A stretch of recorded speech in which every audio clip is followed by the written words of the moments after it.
Lainga Paikaliba school Phagathansi mission sigi ahanba school so oiba school se pura paradise ore and akoi leiba oja nipan sinadi hariba akoi subject leiba class 1 dagi na class 10 bhau se masi chalai base suwong undre school asida oja nipan khangna ni mapal leramane ado amaju transfer chathok bigre sigumba thawong je akoi taseng haibada satra ama oina jani jajaningde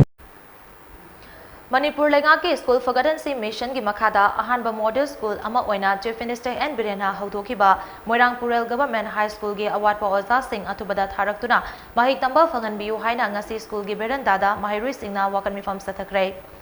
ngasi chathakhre meepham aduga mari lenana school asigi headmaster KH Johnson hai school asida house class 1 dagi 10 faubada puna maheiroi chatret ki mathakta mahei tamle school asi Manipur ki Chief Minister N Biren school Phagathansi Mission ki makhada lamdam asigi ahanba model school ama oina kumjali singani kun gi February thada sanghakhibane matam aduda school asidagi aphaba maheiroi kaya puthokpa ngamlagani haina chauna thajaba thamnakhe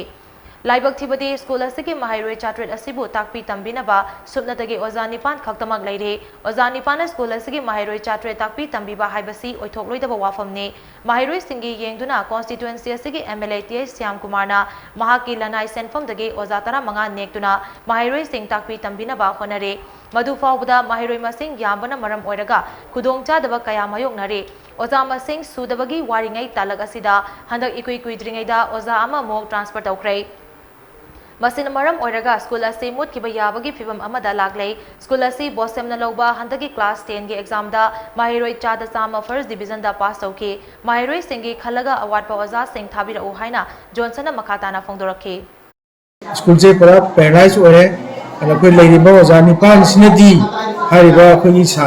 subject leiba class 1 dagi na class 10 bhau se masi chalai base suwong undre aduna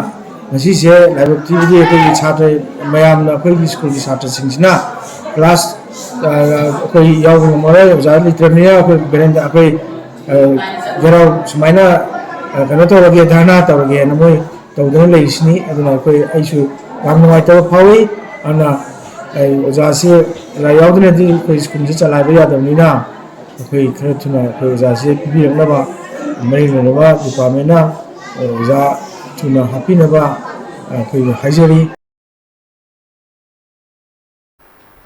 Nakal amaromda ngasidagi hauduna numit humni chumna chathagadaba class boycott ki khongjanga mari lenana Desam gi Secretary General M Somorje luwang na hai school Phagathansi Mission gi sarugama oina samgat kiba school amana oza leitabadagi larik tamba leftuna leiba haibase maheiroi khunai gi oina di laibak thibane masing yam kraba maheiroi chatret hanba se sumnatagi oza nipan khaktana takpi tambina ba khonaramba se thamoi sokningai ne matang asida lengangna education sector da karamba mideng thamli haibase achawa wahang ama oire Imphal da maheiroi chama khakta leiba school dana oza nimfugi mathakta thamjinba aduga athapa khungangi mafam da leiba school singdana sumnatagi oza tare nipan khakta thambiba se michang mikhai naibagi thawongne athuba matamda maheiroi singi yenglaga oza thabirao natrabade makha taba khongjang oina direct surrender tawragani haina Somorjena makha takhe Asigumba Lainga Paikaliba School Phagathansi mission sigi ahanba school so oiba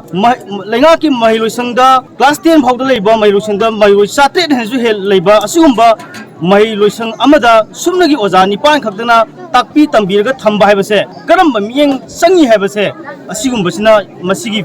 hujik leiriba school sigi figam sina irai laina miyamda koi ulli maheiroi singko takpi tambigado oja singje athuba matamda Thagadabani kariguma sigi awatpa oja si thadaba targadi lengangna education sector da karamba miyeng yengi habase miyamna lengaki mathakte sungsoi goidana hangani masigi pakhumchu lengangna piba ngamoi habase desamgi maikaidigi thamjari